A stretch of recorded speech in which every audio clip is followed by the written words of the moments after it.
I've been watching these Special Forces podcasts, and I'm hooked on it now. Have you ever seen the movie Zero Dark 30? It's about when they got Osama bin Laden. I have heard of it. Not sure. I highly recommend it. It's a fairly accurate telling true story of how they got Osama bin Laden.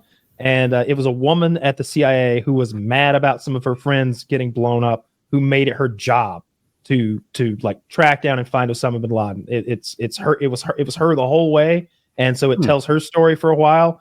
But then you've also got, I think Chris Pratt is on the SEAL team, like SEAL Team 6. Yeah. And then there's several other characters like scattered along, like in the military and the CIA and everybody who like made this thing happen. And when they actually go on the raid and go in, it is really cool. I just listened to a podcast though. It was the guy who killed Osama bin Laden. Like he's the podcast guest, and he's telling the story of killing Osama bin Laden, and it was fascinating. And it's all the shit that happened in the movie, but it's him talking about it and being as graphic as you want, because his interviewer is also like a special forces guy. He's like, "Where'd you shoot him?" I shot him 3 times in the face. He's like, if you ever seen photos of it, those are my hands holding his head together for the picture. Those are my hands wearing the gloves. He's like, it blew his head apart. Like, oh yeah. Why'd you throw him in the ocean? Oh, because we lied about that. Because they didn't want to like have like a mecca for terrorists to like visit and like put roses on Osama bin Laden's grave.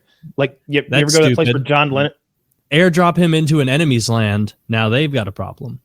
Osama bin Laden Barack Obama thought it was a great idea. Those guys' names are similar. Barack Osama wanted to. Yeah. But middle name's Hussein too. That was fascinating. That's funny. Talking about the crazy part. He said that the woman at the CIA told them, she's like, that his last line of defense will be his son. I think Khalid, something like that. His last line of defense is Khalid. I don't know what it looks like inside the house, but there will be a staircase. And Osama will be on the 2nd floor, and Khalid will be on that staircase, and he will be armed. If you get past him, you get a shot at Osama bin Laden. And so when they get to the staircase, one of the guys yells, "Khalid, come here," in Pakistani. And Khalid pokes his head out, and they blew it off. And then they walked in and killed Osama bin Laden. Heavy sleeper, that guy. He was... Osama was like up, like trying to get... They always say he was trying to get a rifle. Osama was staggering around with his wife in front of him, and they shot him twice in the face, and then once he hit the ground. That's what happened. They went to kill Osama bin Laden, not to capture him. They killed him. What about his wife? Just let her She got shot. I don't know if she died. She took a bullet in that thing, I believe. I'm like, although I know they shoot 77 grain hollow points, he said. And my goodness, that would make a mess even if it winged you. Like if you got shot in the arm with that in a room, like you could very easily bleed out. It's a 5.56, a heavy one. It's a but the hollow point part it's gonna like it's really coming apart when it hits you and making. I don't think I've ever fired a 5.56 hollow point. I didn't know that was a thing. Yeah, there's hunting rounds is where we get them, but like. I don't think I'm like 99.9% sure the regular military doesn't shoot hollow points because they all shoot FMJ or green tip or something.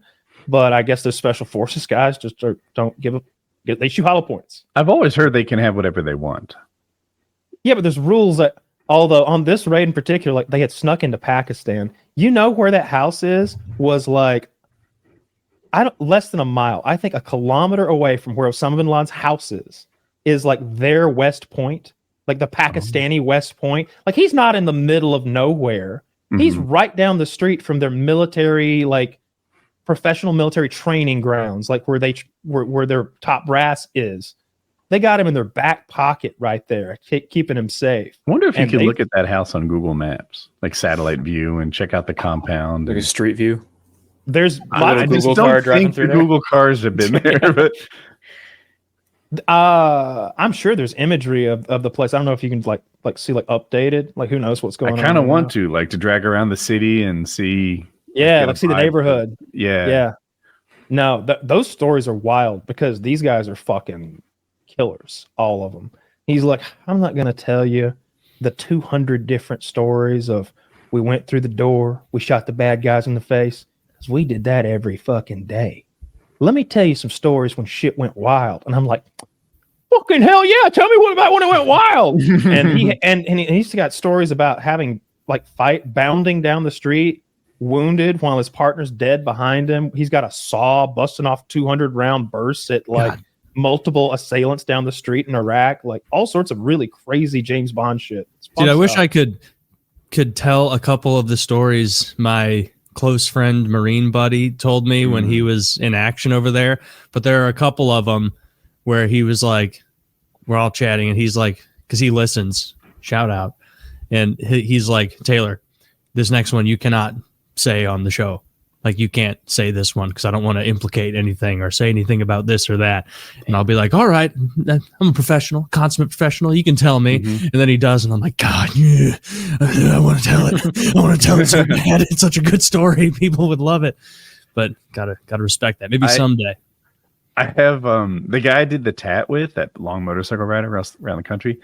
He was an army guy and he told stories. The thing is, he wasn't an elite army guy or like anything good, and all his stories are like hilariously like stupid. Like, he's like, we're walking, there's enemy somewhere out there. We don't know where they are. We know that eventually we'll get close enough to them and there'll be a problem.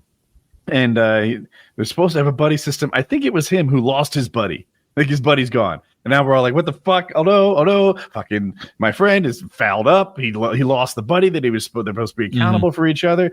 Turns out this dude fell in like a latrine hole and now he's covered and smells like poo. But they didn't let him like stop, you know? So now he and his buddy gets it on him. And like, this is his story. There's no hero, like rock star shit in any of this. Yeah. It just smells bad. Just a comedy of errors in the army, apparently. Well, honestly, I'll find a link for this, and like I'll find a good one to try to whet your appetite and get you on board with this thing. I'd like that. This guy I was just talking about, it was a comedy of errors for him. Like he's like, the Iraqis knew not to fuck with the bearded guys and the AMRAPs or whatever. I had some acronym for some big armor truck, and they knew not to fuck with the guys in the Bradleys. But here we were, two CIA guys. I mean, we were disguised, but we're just in a sedan. And he talks about getting ambushed. They shot him with an RPG. The car crashes, loses power because and there they are. They jump out of the car. His buddy's immediately killed, and then he's running from people for so long. He's like, and he's been radioing the whole time for backup, updating positions. And then he looks down and there's a bullet in his radio. He hasn't had a radio the whole fucking time. Nobody knows what's going on. He gets up. It sounded like some Tarkov shit. He got on top of a roof. He's like, I get to the fucking roof. And it's just a flat top roof. There's no little knee wall to get behind or anything. It's not like in the movies, but I'm returning fire from up there. And then I decide, I'm going to run back and I'm going to jump down one floor to the landing. And then from there down to the ground. Well, that landing only existed on the front side of the building. So when I jumped, I just fell 2 stories into the darkness onto the ground. So there I am laying on the floor, quite stunned and a lot of pain. And here come 2 Hajis around the corner. I'm like, this is great. I love it. They're great stories. And they're always so like weird about when they kill somebody. I wish they'd just be like, so then I killed the guy on the left, then I killed the guy on the right. They're just like, they use euphemisms and they sort of nod. It's like, not even that. They'll be like, they were sitting in traffic, armored car. They're in an armored car, like he said 7 inches of bulletproof glass or something. Guy pulls up next to him in a car. In the back passenger seat, a guy comes out with an AK, points it right at his window point blank, dumps all 30 rounds. He's like, he chews halfway through this fucking glass. And I'd like to say that I was brave and I like reacted or said something like, let's get him. But I actually went,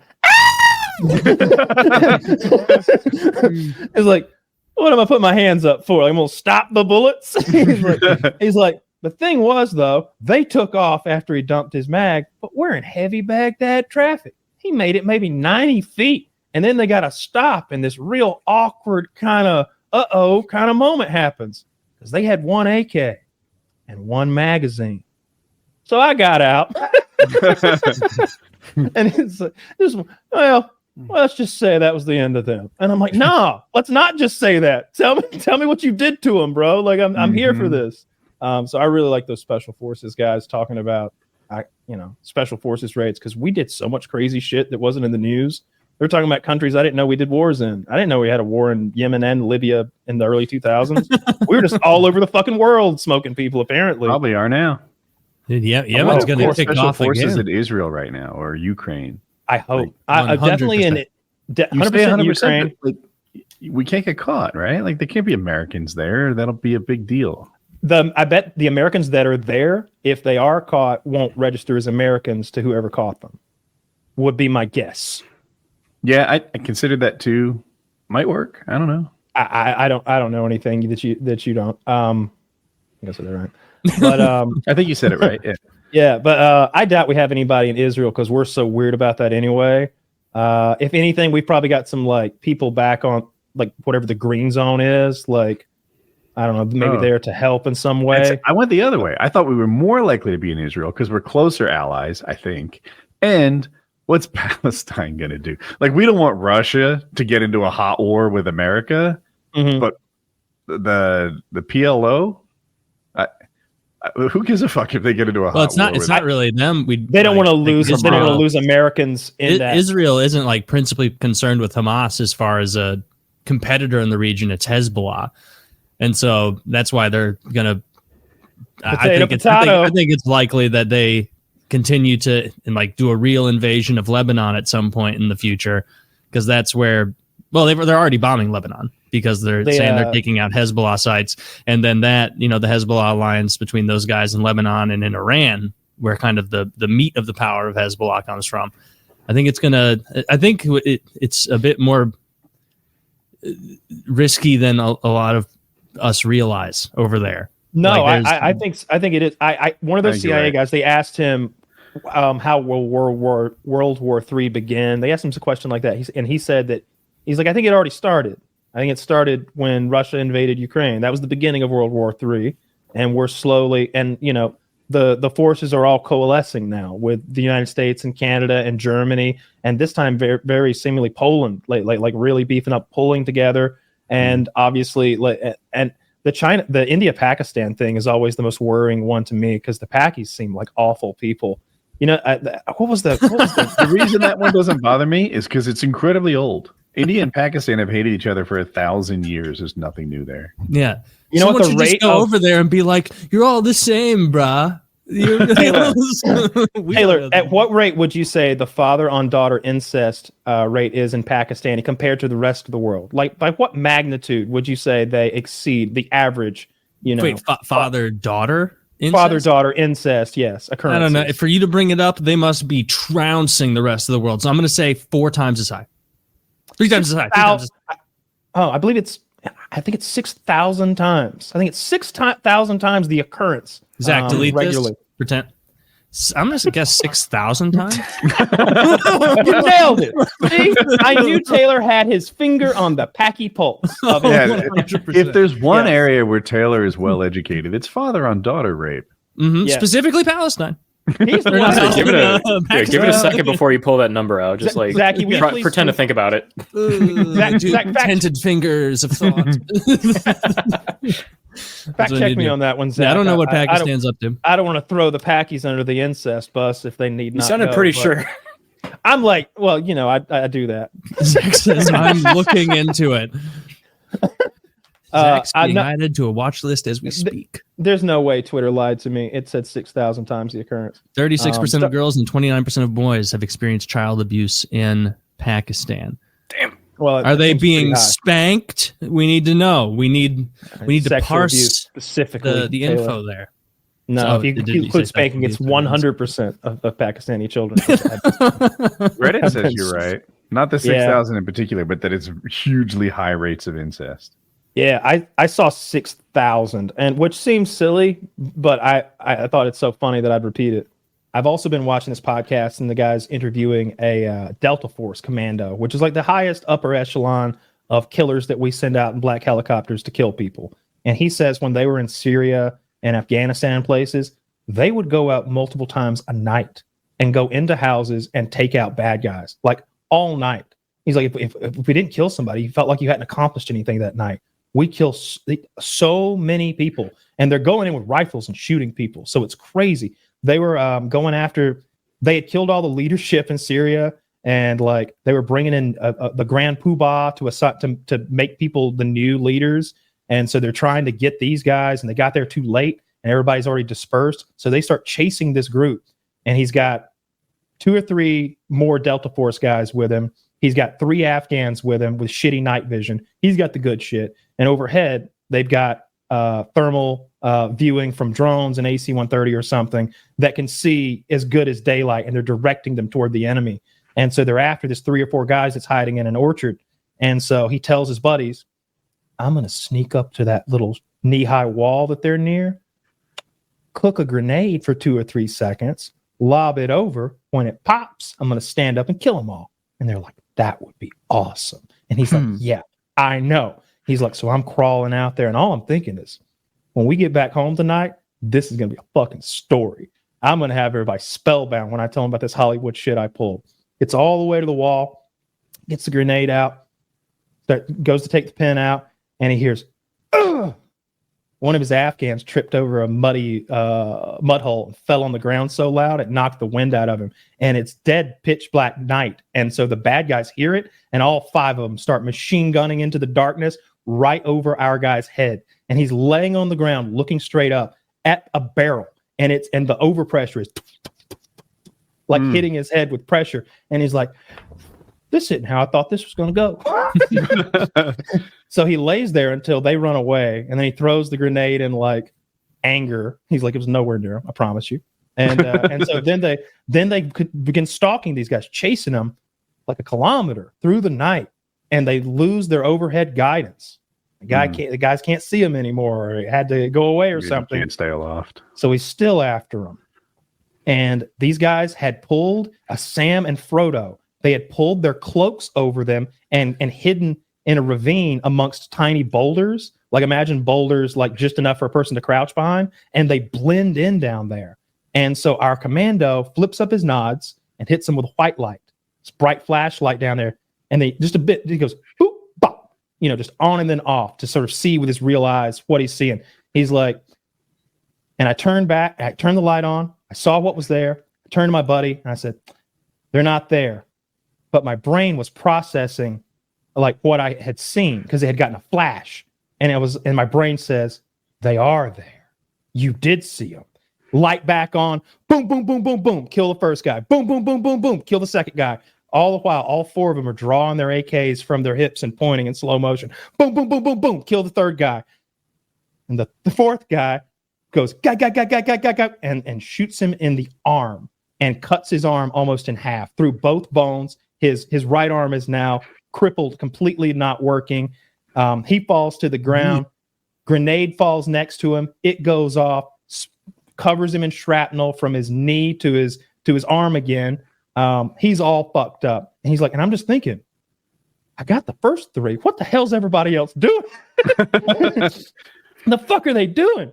And eventually they kill the 4th guy. He's like a few months, and they get him they're getting him out of there. His buddy's also been shot, and they've gotten fentanyl lollipops. That's what they give these special forces guys. He's like, and I'm 3 lollipops in, and I'm looking at Roger, and I'm just in excruciating pain because one of the bullets hit his night vision in the middle and cut it in half.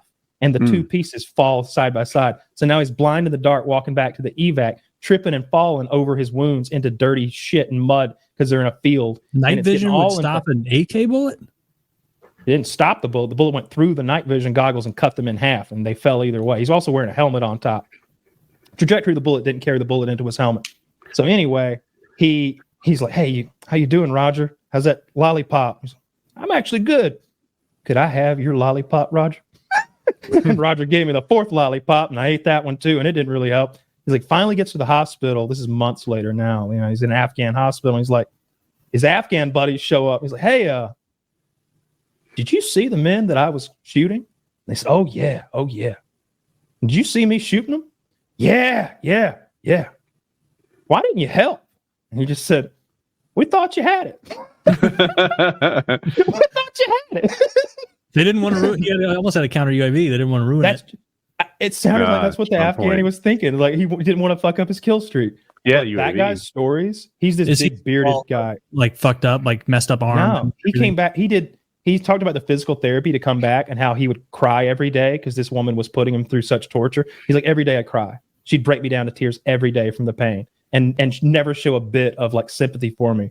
But I was back on the, Delta Force team swinging into houses and killing people, a few months later. Now he looks like 40, 42. Like he had so many concussions that he started getting some serious neurological stuff, memory loss. Like they're all dressed driving to church, him and his family, and he drives past the turn and his wife's like, "Where you going?" And he's just like, "Well, I can see we're dressed for church, so I would imagine that's where we were going, but I don't know where we are." Like stuff like that would happen. So he had to retire. Alarming. Yeah, lots of explosions, lots of close danger close explosions over that whole career. Those guys are crazy though. When he talks about like he's killed so many people. It's just some Army guys are like, yeah, there was that one firefight, but this guy would go every night into houses and kill those people with his team. So like when he talks about killing people with an MP5 versus killing people with an AR-15 or something, it's like he knows. I wonder how they process it. Like, is it hard for them at all? Like, he said he doesn't have any PTSD. He's like, he talks about the evil of ISIS, about them burning the Jordanian pilot alive in that cage, about them cutting Americans' heads off with knives. He's like, these were the guys we were getting. They talk about human trafficking children, training the boys by murdering prisoners. Like when we would see all that, he says, and so it would be personal. We knew that the guy we were going to get. Like they would study this guy and it would become personal so that it's not just target 3. It's Muhammad Sheikh shithead who cut off this guy's face on this video and said death to America. Here he is in a video doing it. This is his brother, Derek. He's bad. Yeah, he's actually cool. We hope he's actually pretty cool. Really into baseball, like just living his life. He says politics is not for him. He doesn't want to get involved in this terror. But he said he loved killing these people. He's like, I loved killing them. He's like, if I didn't kill some, I felt bad. He's like, I knew every one of them I killed. It was a good thing. He said it was like killing dogs, and the guy was like, well, I like dogs. Let's say rats. He's like, yep. When you rat, you rat. Two-legged rats. But that guy was hard fucking core. That was a cool podcast. I like that stuff. I like those hearing what they did because it wasn't on the news. You just hear. You wouldn't really. You knew stuff was happening, but he made it sound like there were 50 or 100 of these Delta Force guys operating, and they were impacting the war in a dramatic kind of way because every night they'd kill important people, and a lot of them. My friend has military experience. He's not Delta Force or anything. He was in Iraq, and his stories don't go like that. It was more like, yeah, I got kills, but like they were the same as me. I wasn't particularly mad at Iraqi soldiers. He was just in the army like I was on the other side, and so he struggled more to process the thoughts that guy was his parallel. Neither one of them was more right or more wrong than the other. One's operating on behalf of Saddam and one's operating on behalf of W. But where's right and wrong really fall in that? It was more complicated for him. Yeah, the Iraqi army certainly was not evil in any kind of way. They were just doing their jobs as soldiers, wearing a uniform and showing up and following orders. So I definitely understand that. I would feel bad about that. If I had fought a real army, that's the truth. It's like they're just us. They're just like us. There's no evil in that guy's heart. Like his leader might be evil, and like the cause in the end might be, but he's just a peon. He's just a gear in the big machine. Unlike I would feel bad about that. Wonderful. Mm-hmm. Well, I mean, say what you want about W. Guy. I don't think he's a bad guy. I don't think W's a bad guy. I do. I think he's an incompetent who found himself way over his head with a vice president with way too much power, and once they were in the shit, they were in it, and it just kept sucking him in. It was one of those. I don't know if you've ever been in mud and your boots came off in the mud from the suction, but that's what I think of George W. He's a duck hunter stuck in the mud. Well, I don't think of him as like calculating. It's charitable. Like, you might be right. I think evil. You're definitely possibly right. Like, he just shit, when I first got there, Cheney was so much more experienced in Washington affairs compared to me. And before I know it, like we're in Iraq, and, I spent the next 7 years regretting not leading myself. Maybe that's a viable way it could have gone down, or it could have been, I let everyone think Cheney was running the show. I was president. I'm not stupid. Cheney looked 15 years older than me, but he's 2 years older than W? Like, is he? Something That's like that. crazy. Is he still alive? Someone fact check me on how far apart. It's going to be like 2 years, 4 years, something like that. Oh, yeah, he did endorse Kamala. Yeah, and he's alive. He's 83. Who is? Good for him. Dick Cheney. How old is W? I'm going to call 79. George W. is 78. Okay. Oh, okay. There you go. Yeah, not too much older. Yeah, especially not when you're both that age. Because W was probably 45 and he was 50. They're peers. Sure. So the idea that not mentally though. Who knows? I don't know. I know. I will say W had a folksy sort of. We got 8 years of proof. Like Dick Cheney was. I also look back to like what they were doing before this, and it's like I was governor of Texas. I own a baseball team. Woo! And the other guys like I was controlling the wheels of commerce. Yeah, he was, the other guys like chief of staff. Was Cheney chief of staff? Maybe. I just think it was Halliburton stuff and all the stuff he did in like the business world. He was secretary. He was VP. Before that, Secretary of Defense. Before that, House Minority Whip. Then chair of the House Republican Conference, and then just the lower. Oh, I guess he was the 7th White House Chief of Staff in the 70s under Gerald Ford. Holy shit! Yeah, see that guy is old school. He's been around Washington forever. Yeah. What a ghoul that guy is. I don't know if maybe so. I don't know. I usually try to give our leadership the benefit of the doubt. Think that I like to always think that maybe they just know so much more than we do. That if we knew what they knew, it would make sense. Or if we had the binary decisions that they do, it would make sense. It's like, yeah, we could not do that. Here's what would happen. It's like, well, don't do that. Right. $12 gasoline? What the fuck? Send them in. Boots on the ground. I felt that in the corporate world before. Like, oh man, my boss is making the dumbest decisions. And then when you get a little exposure to what his boss's priorities are and what his boss's priorities are, you're like, I see. This is all in support of some strategy 3 levels over. Now it makes more sense. Mm-hmm. And you talk about the U.S. government. Well, shit, we're not 3 levels away. I'm so many hundreds of levels away. I don't know anything. Yeah, I saw Edward Snowden shitting on the Lebanon thing that Israel did with the pagers. Mm-hmm. He did not like that, and I do think it is a scary next step in sort of warfare and how warfare can be conducted. I like to imagine that our supply chain here is safeguarded against such things, that there would be some sort of detection. Because it is not.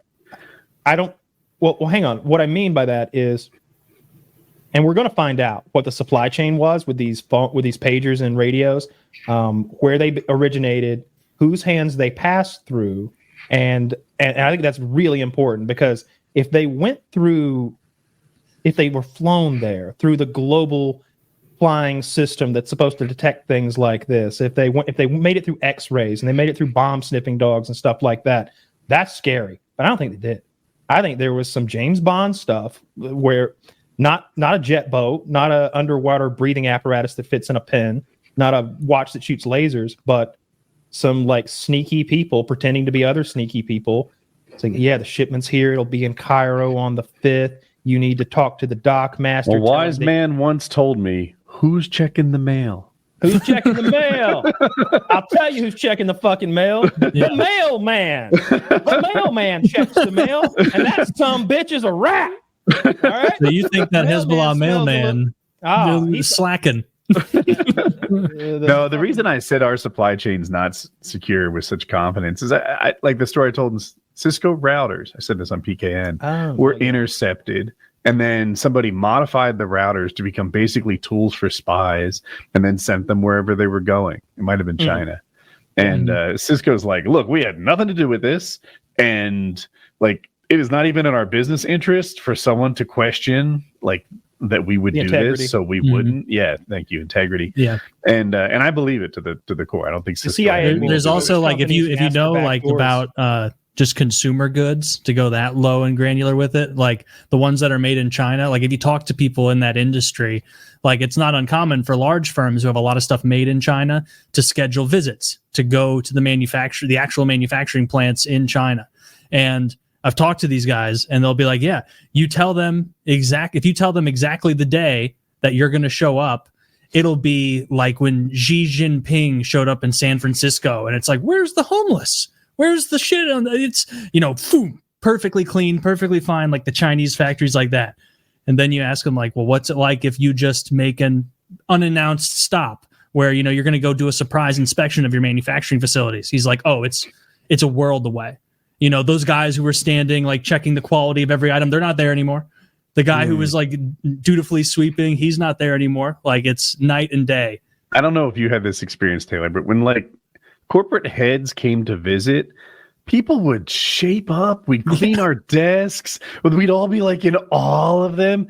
And I used to make fun of people who did that by replacing the pictures of my family with the pictures of the visiting vice president. With his family? That's so funny. Sir, I like to look to you when I'm feeling like I can't get through the day. I look to you, your proud face, your strong jaw. I was such an asshole. I look at your wife in her bikini vacation pictures that you so foolishly posted to social media. Mine looked like a 1970s den. I had my own carpet in there, an ottoman. I put a couch in there and paintings and shit. That's a very funny bit. Just put pictures of your boss's kids and then just play it off. Oh no, I like to know what I'm working towards. Someday I'll have a beautiful family. Have you been watching the Ukrainian war like it's Call of Duty like I have?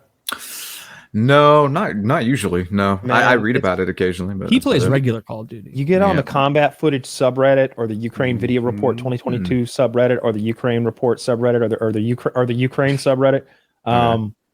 Just war. They are going to war over there, and it's every aspect of war. You can see they have these drones in the ocean that are like a jet ski that barely sticks above the water with a camera and a bomb on it, and they drive them into boats. And you've got onboard video, just like a Call of Duty kill streak. Oh, cool. They're flying over with drones, dropping all sorts of ordnance right onto people. I saw a sniper. He was on top of a water tower, just like Battlefield. You know how you go prone on those things? Yeah. They've got a thermal drone. They drop an explosive and just turn him into bits. This is on a subreddit. What happened to the water? All of this is on Reddit and YouTube. Okay. It didn't go on long enough, but I would imagine it punched a hole in the top of it. Just, and then this recently there was a special forces raid in a Russian trench where they are feet away. They're close enough to stab them if they had a bayonet. And one of the guys they killed was so close that they're like, "Hey, that's the Russian propaganda guy. Here's his Twitter. This is him." Like they recognized the guy was famous. He went and killed like a Russian YouTuber in the fucking trench.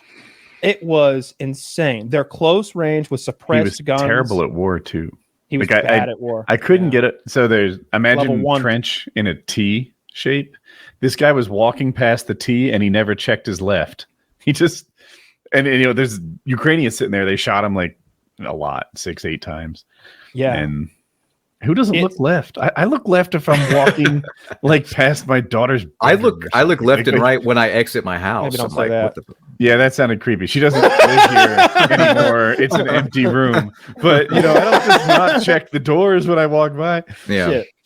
I'll tell you where I didn't look left, and it was every time you walk past somebody else's cell. Dude, I had that hardwired. Because when you see movement, you want to turn your head toward it. You just got to look forward and sort of down and know there's going to be movement. Nothing bad necessarily, but it's either side, left and right. You're walking past cells, and it's just like, let's not invade anybody's privacy. This is all they have. This is their house. Don't look in there. Don't look in there because they could be jerking off. There's a whole procedure to jerk off. I was told. I didn't feel the need. I was a little terrified, not very horny. Yeah. But like, I think you're supposed to turn against the wall and make this like blanket fort that you hang up with clothespins or whatever, and have a whole jerk session where you look into the wall. You can't be looking in there though. You never know what you might see or what they might think you saw. You might have just glanced up and not even seen the thing that they think you saw. But now you gotta go.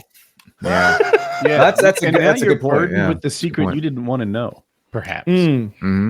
Now it's just you and me who know. Yeah. So if anything happens, I know you told. And you're like, what? I don't like this game at all. They could find out any number of ways. You're already talking about telling, huh? No one rats out Stabby McStabberson. Stabby McStabby Pants is a problem. Now, the only thing I've seen from the Ukraine war was this recent video of, I think it was Putin just telling a woman to shut the fuck up during the Russian national anthem in a nice way. Yeah. He just went like like that because she was talking during it. And that's all I've seen, really. That's brazen as fuck. I wouldn't say a word during any anthem in front of the leader of that country. Right? Yeah. I'm not gonna maybe you wouldn't even disrespect Justin Trudeau, and he's as milquetoast as it gets. I mean, no country with an army. Yeah.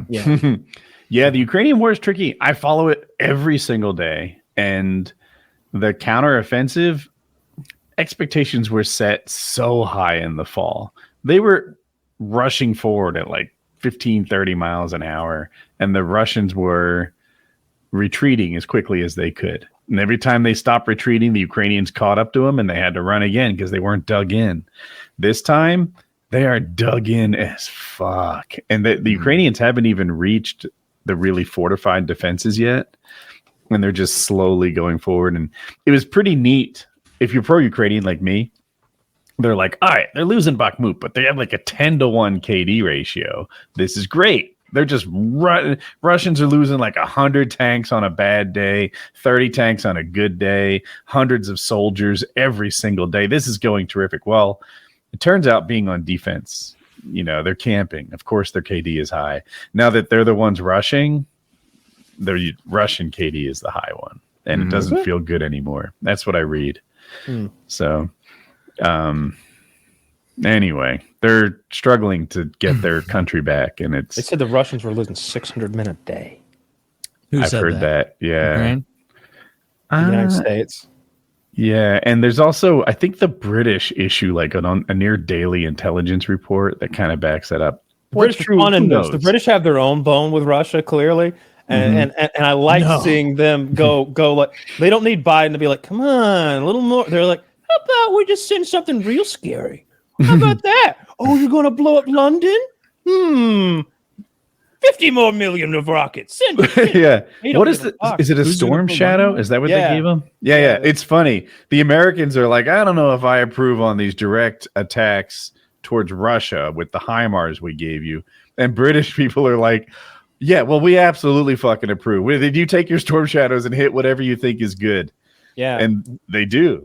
Those things are neat. I read that they so it's like a 1,000-pound stealth cruise missile, but I guess it can vary its speed. So it can come in slower or faster to confuse their defenses. Because I guess if you had a missile that always went 1,000 miles per hour, just for easy math, you could program. All right, anything you see it's 1,000 miles per hour, intercept that. So they could just dial it down if they want. Maybe come in slow like a pitcher throwing a changeup. But when those things blow up, it's huge, and they're hitting those ammo stashes. I keep seeing them hit recruitment centers and like ammo stashes and barracks behind enemy lines, and the explosions sometimes are colossal. In Russia. Yeah, sometimes in Russia proper, what even the most staunch Ukrainian would still like that was Russia. Yeah. But yeah, when they hit the funny stuff, I guess again, funny if you're pro-Ukrainian, it just seems so weird how they've got these colonels up on the front line giving a pep rally, and they'll have like 200 guys waiting for them to show up, and they'll blow them all up. They'll blow them all, or they'll find out where these guys are sleeping and blow up their barracks. Can you imagine you're doing some stupid shit? Like they put their barracks next to their ammo depot in the basement. It was in the basement. So they blew up the ammo depot and got like 600 kills with it. You got to be careful with your ammo. Don't sleep on your dynamite. That's Woody's war advice. I would want to be so far from the rockets when I slept. That seems like really good, sound war planning. It's like, where do the soldiers sleep? Not on the rockets. Not on. Somebody's got to guard them, Taylor. Goddamn, General Taylor's a genius. He's going to save us tens of thousands of lives by moving the cots 60 yards that way. I saw some footage of the United States Bradley. It's like an infantry fighting vehicle. and it's got this 25 millimeter, I'm pretty sure 25 millimeter cannon, semi-automatic cannon on the top. And when it hits, it explodes. It's a high explosive round. And it's just like, da-doom, da-doom, da-doom, da-doom. And they've got thermal in there, so they can see the bot. Anytime anybody peeks up, oh, that's the best part. The thermal sniper videos. Have you seen the thermal sniper videos? Oh, yeah. That's cheating. I remember thermal from MW2. And the reason people shit on it was because it was too good. I saw a double headshot. I saw a double thermal headshot. And he waited for it clearly. You saw Collat? Yes. These got two Russians are like goofing around, and this guy has the crosshairs on him for 30, 40 seconds until they cross, and he drops them both. It was insane. And again, you see their body heat, so they're glowing white. There's no way to miss them. There's one where Russians are trying to run from one point to another, and he's just tracking them through the darkness. And I'm sure he has can't really tell, but he's got a suppressor, so they can't tell where the fuck he is. They're just running around, and it's just like Tarkov. That he's shooting at anything that glows white, just pink, pink, pink, pink, pink. You get like and they're trying to hide. They don't know how they're getting shot. It's 4 or 5 kills. Does that sound right? 4 or 5 at a time. Yeah. Yeah, I may have seen that same footage, and it's crazy. And I didn't put it together that they don't know where the shots are coming from, because I'm like, why are you still there? What? You saw your friend drop? Like, you need to get out of the line of fire. But as far as he's concerned, he probably can't even like there's no way where the shot came from. No way to know. If you've never heard a gun in the woods, it's hard to do it directionally. Mm-hmm. And with a suppressor, and they're in urban environments a lot when they're doing this. They're all using suppressors when they're sniping, for sure. That makes like sense. Anybody who's actually been geared and not just grabbed some shit. So I can imagine why he could make that mistake, because you don't know where he got shot from. And you're probably stressed. It's a crazy war. I think the makers of Tarkov did a good job staying out of it, because it's got to be so tempting to be looking at this war and drawing from it for their game, because their game is basically the Ukraine war. It's very similar setting, and it's how many, if the U.S. got in a real deal boots on the ground war with multiple countries, like how many do you think we could win? Like, I'm going to list countries, and you tell me when this aggregate amount of countries. So let me go first, because I think the United States can beat the entire planet by themselves. No, that's not true. There's a whole YouTube video about it. Oh, well, never mind. Yeah, go to some retard on YouTube with like fucking bullshit graphics was like, how the US can win against the whole world. Step 1, be an idiot on YouTube. Like, step 1, be a fucking mouth breathing retard online that uses fucking battlegrounds. God, someone used us as a source in an argument that they won. No, it's that Binkoff's Battlegrounds channel. That's all says they do. Here, Michelle Obama's the hottest first wife. Hi, welcome to US is the best military on earth channel. And here's 10 reasons why we're the best, and we could beat China, Russia, England, France, Germany, South Africa, Nigeria. Counting a lot of countries that don't matter because they can't come over. Every country on earth would butt fuck us, dude. Like, dude, that's laughable. That you should watch the video. Well, wait. Are we defensive or offensive? If we're playing against the whole world, we're going to be on the defensive. Okay, so how do they get us? China land invasion. Russia has land invasion. The United Kingdom has an air force. Let's start at your first country. China land invasion. So they're going to pile in boats and cross the Pacific Ocean. At no point will the most powerful navy ever will ignore. Thank God the most powerful navy won't have other things on its plate like Saudi Arabia and Russia and India. What would Saudi Arabia do? How would the Saudis get here, Taylor? India, China. They have no way to get here. Yes, they do. No, they don't. We are the people who are able to land in another country with an entire army full of tanks and everything that supports them and all those battle groups. No one else does that or can. Dude, a global war, we straight up don't have goods. We have no manufacturing. We will not win. Like, that's insane to think the U.S. can win. We can beat the rest of the country. We want to shift to a wartime economy. But here's the thing that's true. We have 11 aircraft carriers, and the rest of the planet combined has what, 3? Yeah, but they're not as good as ours. And they're not as good as ours. And the Russian one and the Chinese one don't count. That's true. I think the Russian one's broken or gone. It's broken. And the Chinese one is a Russian one, and it has a ramp on the end. Now, do you think that China might make a lot more if they started a war with the U.S.? They're going to be manufacturing things while they fight us. Yes, why would we allow a huge amount of manufacturing happening during war? When the Cold War kind of petered out, they took all those nuclear submarines, the ones that were carrying ICBMs, and they converted like half of them to missile submarines. So each of them carries 140 Tomahawk cruise missiles. They're scattered across the planet in the water. Nobody knows where. Lately, we've been doing this thing where we surface just to freak people out. How would they have any manufacturing? How are they going to be producing new arms? And I keep going back to this. They have to get here. They have to get here. I mean, as far as manufacturing, they have more manufacturing capability than we do. I think Kyle's saying we'll quickly reverse that. Like we have submarines off the coast of China, and we'll take out their whatever their infrastructure, their electricity grid. Manufacturing. But now we're like, I don't know. But we invented the internet. I bet we're capable of some pretty good technological. We don't make most of the shit we need. We make we've shifted to making most of our electronics. You think that we get total embargoed from every other country and we are able to fight? Like, no, our economy gets destroyed. Our ability to import goods, precious metals, services from other places. That we need to be able to make these electronics. Where are we getting these precious metals now? South Africa, we're at war with them. Russia, we're at war with them. India, we're at war with them. Nigeria, we're at war. Like, we wouldn't have the raw capacity for it. Canada's at war with us. Like that, everyone's at war with us. Come on! Oh no! Oh, now we're fucked. No, I was just saying that. I was saying more. Even Canada. Like you're gonna. The Mounties are gonna take Maine when we're distracted. To me, you just keep coming back to this situation where their missiles won't work. They can't get here because there's no way we allow boats full of people to cross the Pacific Ocean. Hawaii's in the middle.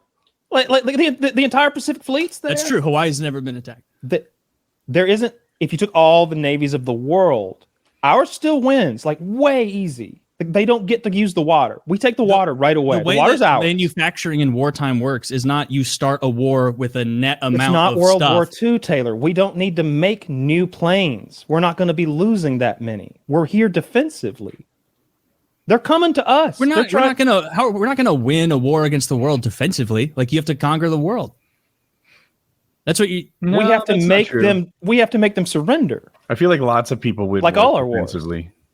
That's how Afghanistan and Iraq. I guess it comes down to like I was in my question. I was meaning like if we're taking on the world as the U.S., a win is not the U.S. maintaining itself. The win would be defeating the world. We would defeat them. They would surrender. That's not China anymore. That's the 78th state. I think the United States would defeat the entire world and they would surrender. Do we own their land afterwards, or do they just say, never mind? I mean, there'd be a negotiated peace, right? They'd have to make us financially right, and there'd be some trade agreements agreed upon. Whatever we allow. Oh, shit. So you're not going for just they decide attacking was a bad idea. Oh, it was a very bad idea. Well, okay, I guess, but stopping there, like one way to win the war would be for them to be like, you know what? We're done attacking. This sucked. We have so much deaths. Our economy's terrible. Let's just go back to where we were before. That'd be a win. Yeah, I don't think we would. But not in this scenario. Go with that. I'm meaning like you want a more. This is like at the end of it. China is the United States, and I don't think there's any way the U.S. is strong enough to conquer the world. There's just no way. Well, the conquering thing, of course, I don't see our army sweeping the globe like a video game and just being over everyone, making a one world government under the American flag. I don't think anybody can do that. What I'm saying is if the world all declared war on us and they had to come here and make us surrender, they couldn't. Maybe with nuclear weapons, we could all die together. But if we take nuclear weapons off the table... Loss. But if you take a draw, actually. Yeah, that would be a draw. But if you take nuclear weapons off the table, I just don't think the entire world can get here. You're like, the Saudis. Oh, yeah, those guys. Economically, they can destroy us. So we go to a wartime economy and establish martial law when it's us versus the planet. There's no more economy or anything like that. The federal government. Well, there is. Everything. You need goods. You need like funds moving around. You need to be all like federalized. Everything would be federalized. And as soon as we go to war with the world, the dollar is destroyed because no. Why would we care what the dollar does? The dollar would be very stable because it's traded in one place, right here in the homeland. No, all those dollars out there and Venezuela and all these countries took oil because most of them exist outside this country wouldn't be in play anymore. I'm telling you, it's a different scenario if you're talking about the United States being defensive against the whole world. The economy is not going to matter. There isn't an economy. It's martial law. We're working to live. We're fighting for our lives. No, but there is an economy. It's about being able to import sufficient goods to keep the everyday maintenance of complex systems moving. And when that fails, you have infrastructure problems in the homeland. Like it would not take that long for the U.S. if we're waging war across the world to be fucked. We're not waging war across the world again. We're fighting this defensive war where they're dropping like flies as our border getting swatted like a bug zapper. Even so, like we what do we need to make? Like, what do we need? So semiconductors, guns, bullets, fucking food. All right. Now you've lost. Now we're gonna run out of guns and bullets. We're gonna run out of materials because we don't number one importer everything of those things. Here. What do we need? Like specifically, not oil. We're one of the biggest. The chips that are currently made in Taiwan.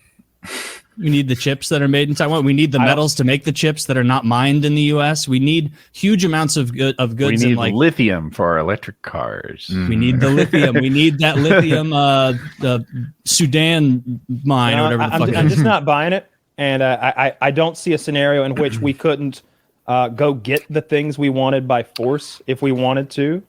That's what that'd be fun. You see a shipment of lithium and you just make it come here. Yeah, you just take it. Meanwhile, the rest of the world where you're not invading at the time, their economy's fine. We're not invading able anywhere. To produce and manufacture. No, they're not. I think you're underestimating how scary the United States military is and the power that we would have economically if we disappeared from the planet and the dollar disappeared from the planet. And I don't know what we could do as far as the cyber attacks, but you would imagine that we're pretty crucial to the world internet system. And I think we win. I don't think they can get us. I don't think they can get here. I think defensively we win. Yeah. I'm not afraid of the Canadians. There's enough. There's something about. I watched a YouTube video again, Taylor. Everybody gives back. But I think even Taylor would agree with it. It talked about how hard the U.S. is to invade, and part of it, in fairness, was that Canada and Mexico are allies. Mm-hmm. But then another part of it was like, man, the way that the Mississippi River splits it makes it hard to cross. It makes it easy for us to transport goods and materials up and down, like as a waterway.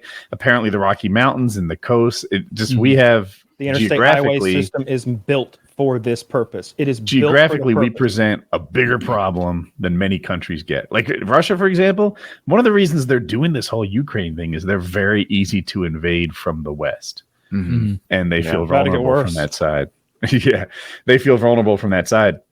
Whereas America, assuming Mexico and Canada are our friends, very hard to invade.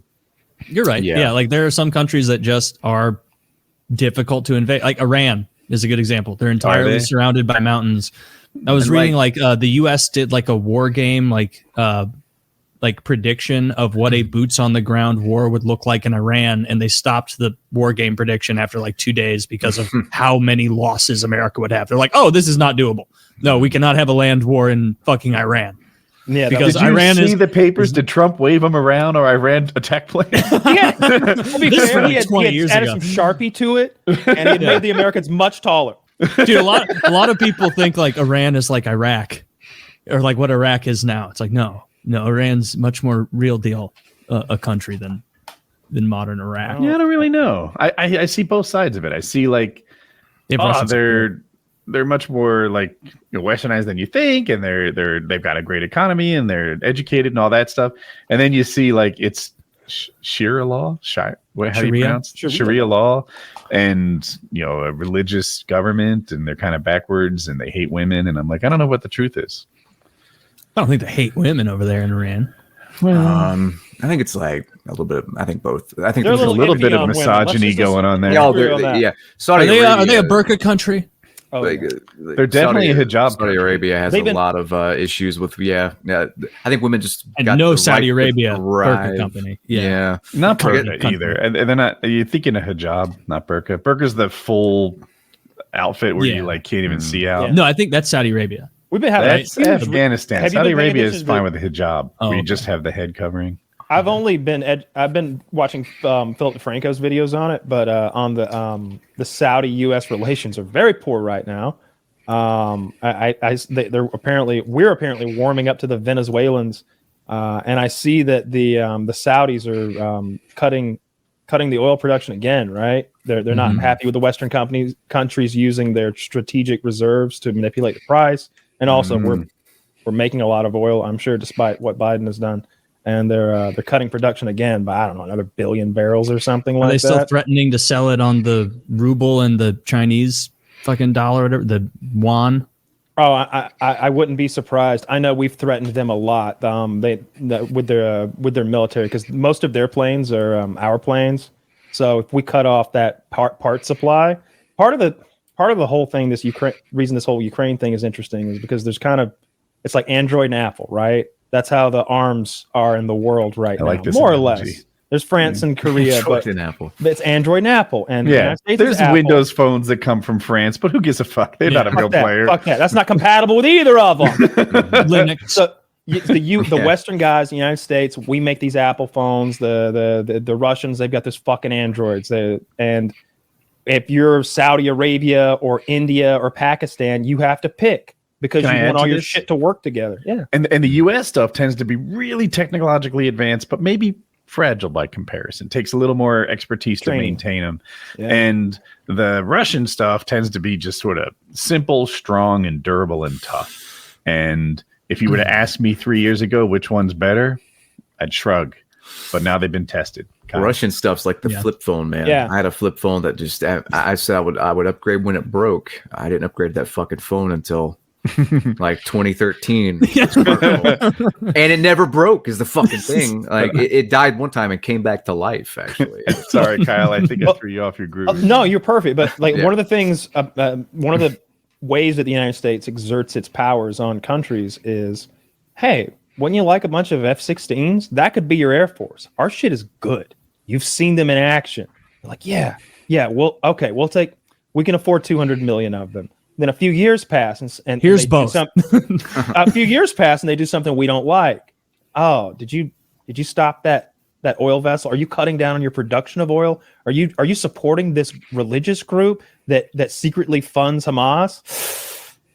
No more carburetors for you.